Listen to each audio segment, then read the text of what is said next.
കൊട്ടിയൂർ വൈശാഖ മഹോത്സവത്തിന്റെ ഭാഗമായി നടക്കുന്ന നെയ്യാട്ടത്തിനുള്ള നെയ്യുമായി പോകേണ്ട നെയ്യമൃത വ്രതക്കാർ മഠങ്ങളിൽ പ്രവേശിച്ചു. 5 ദിവസത്തെ കഠിനവ്രതത്തിന് ശേഷമാണ് കൊട്ടിയൂരിലേക്ക് യാത്ര പുറപ്പെടുക. 10 ദിവസത്തെ ചടങ്ങിന് ശേഷമാണ് ബുധനാഴ്ച മഠങ്ങളിൽ പ്രവേശിച്ച് കഠിനവ്രതം തുടങ്ങിയത്. തിരുവോണപ്പുറം നെയ്യമൃത മഠത്തിൽ 31 പേരാണ് മഠം കാരണവർ മോഹനൻ കാരണവരുടെ നേതൃത്വത്തിൽ വ്രതം നോൽക്കുന്നത്. തിരുവോണപ്പുറം മഹാവിഷ്ണു ക്ഷേത്ര മേൽശാന്തി വിഷ്ണു നമ്പൂതിരി മഠത്തിൽ പ്രവേശിക്കുന്നതിന്റെ ഭാഗമായുള്ള കലശം കൊളി ചടങ്ങുകൾക്ക് മുഖ്യ കാർമ്മികത്വം വഹിച്ചു.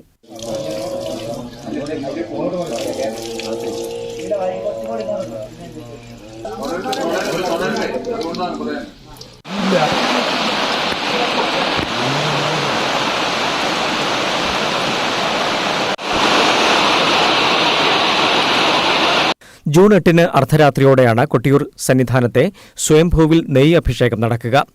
5 ദിവസത്തെ വ്രതത്തിനുശേഷം വ്രതക്കാർ ജൂൺ 8 പുലർച്ചെ നെയ്യുമായി കൊട്ടിയൂരിലേക്ക് പുറപ്പെടും. നാളെയാണ് കൊട്ടിയൂരിൽ നീര് എഴുന്നള്ളത്ത് നടക്കുക. News bureau, Peravoor.